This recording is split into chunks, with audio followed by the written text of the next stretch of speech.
Mama, asal macam basah ni? Congkat. No! Alamak, Juna kencing.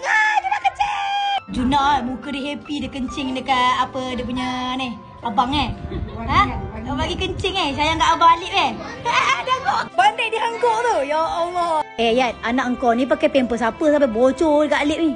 Pakai jenama Tut. Tut je. Aku nak bagi kau ni pampers daripada Momo House. Nanti kau pakai kat anak engkau. Yang pentingnya dia takkan bocor tau. Kalau kau pakai memang dia serap gila air kencing anak kau. Jom kita test lah. Kita test. Kau buka satu. Kita test. Kita buat eksperimen. Best lah kena kencing ni. Wah, hancing. Kena raya mengencing.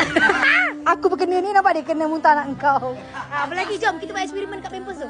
Kita cepat balik letak air kat sulit. Kita nak tengok dia serap ke tak serap kan. Air penuh kan je nak terus. Isi je penuh. Semua. Satu tempat je letaknya pun. Lepas ni kan, kalau kau pakai Momo House punya pampers ni kan, kau boleh senang nak tahu anak kau dah berak ke, dah kencing ke. Yang penting pinggang yang elastik, selesa dan lembut.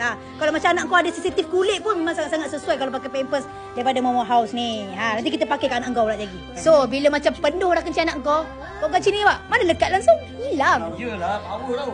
Power. Dah, sekejap lagi aku nak pergi mandikan anak buah aku. Lepas tu nak bagikan dia pakai pampers ni. Kita pakai kat dia. Apa? Semat. Jom mandi anak kau. Sembat oh.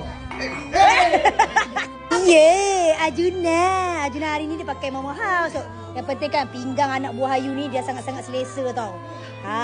Dah selesa dah pakai Momo House. Lepas ni tak bocor dah. Kan? Ya. Suka sangat tu. So pakailah Momo House. Mama sentiasa berbala. Yang penting korang pergi tu dapat kat paku kuning. Ada kat paku kuning. Beli sekarang.